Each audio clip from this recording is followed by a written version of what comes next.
হজ যাত্রীদের সেবা সহজ করতে মোবাইল অ্যাপ লাব্বায়েক উদ্বোধন করলেন প্রধান উপদেষ্টা প্রফেসর ডক্টর মোহাম্মদ ইউনূস। সোমবার বিকেলে রাষ্ট্রীয় অতিথি ভবন যমুনায় অ্যাপটি উদ্বোধন করেন তিনি। হজ যাত্রীদের ধর্ম পালন নির্বিঘ্ন করতে অ্যাপটি বিরাট ভূমিকা রাখবে বলে আশা ব্যক্ত করেন প্রধান উপদেষ্টা। অ্যাপের পাশাপাশি হজ প্রিপেইড কার্ড এবং হজ রোমিং প্যাকেজও উদ্বোধন করেন ডক্টর ইউনূস। বিকেলে ফরেন সার্ভিস একাডেমিতে এক প্রেস ব্রিফিংয়ে এসব তথ্য তুলে ধরেন প্রধান উপদেষ্টার প্রেস উইং। এদিকে আজ মধ্যরাতে 419 জন হজ যাত্রী নিয়ে প্রথম ফ্লাইট সৌদি আরবের উদ্দেশ্যে ঢাকা ছাড়বে।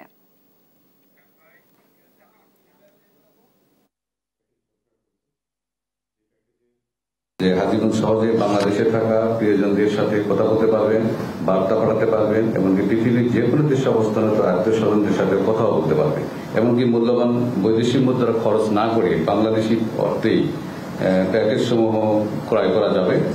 দর্শক, এই মুহূর্তে আশকোনায় হজ ক্যাম্পে আছেন আমাদের সহকর্মী তাইফুর রহমান তুহিন। সরাসরি যুক্ত হব আমরা তুহিনের সাথে।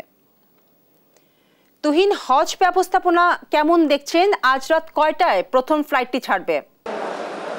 বিপাশা, আপনাকে ধন্যবাদ। আপনি জানেন যে এবছর কিন্তু আজকে মধ্যরাতেই কিন্তু আসলে প্রথম হজ যাত্রী নিয়ে কিন্তু সৌদির উদ্দেশ্যে রওনা করবেন যে বিমানটি, সে উদ্দেশ্যে কিন্তু আমরা দেখেছি যে এই মুহূর্তে হজ ক্যাম্পে অর্থাৎ আশকোনা হজ ক্যাম্পে কিন্তু যে যাত্রীরা রয়েছেন, অর্থাৎ যারা সম্মানিত হজ যাত্রী রয়েছেন, তারা কিন্তু ইতিমধ্যে এসেছেন।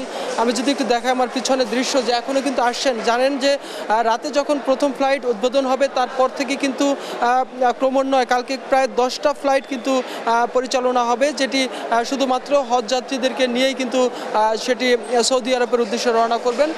সে লক্ষ্যে কিন্তু ইতিমধ্যেই আমরা দেখেছি যে আশকোনাতে পুরো হজ যাত্রীদের পদচারণায় মুখর।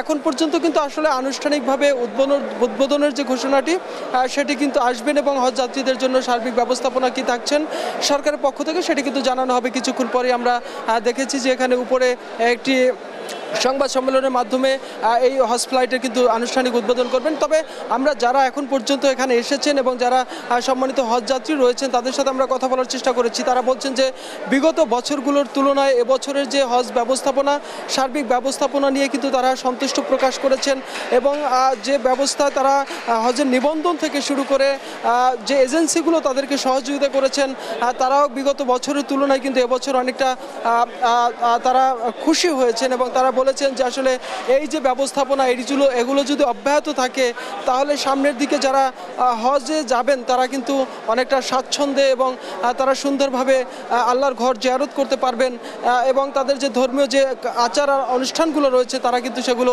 যথাযথভাবে কিন্তু তারা পালন করতে পারবেন। তারা কিন্তু এটি প্রত্যাশা করেছেন এবং তারা বলছেন যে আসলে সবাই আসলে এবছরের হজ ব্যবস্থাপনা নিয়ে অনেকটাই সন্তুষ্ট প্রকাশ করেছেন। এখন পর্যন্ত আমরা অনেকের সাথেই কথা বলেছি, কারো পক্ষ থেকে আসলে কোনো ধরনের অভিযোগ আমরা কিন্তু শুনতে পাইনি। তবে যেটি বলা চলে যে হয়তো কিছুক্ষণের মধ্যে ধর্ম উপদেষ্টা যিনি রয়েছেন এবং বেসরকারি বিমান পর্যটন উপদেষ্টা যিনি রয়েছেন তারা কিন্তু ইতিমধ্যেই আশকোনাতে এসেছেন। কিছুক্ষণ পরে আনুষ্ঠানিকভাবে হজের যে ফ্লাইট সেটি উদ্বোধন করবেন, যেটি মধ্যরাতে কিন্তু পরিচালিত হবে। প্রায় 400 জন প্লাস যাত্রী নিয়ে কিন্তু ছেড়ে যাবেন। তারপর থেকে পর্যায়ক্রমে কিন্তু হজ ফ্লাইট পরিচালিত হবে এবং যেটি চলবে 31 মে পর্যন্ত। তো এই ছিল আসলে হজ যাত্রার প্রথম ফ্লাইটের সর্বশেষ তথ্য আমার কাছে।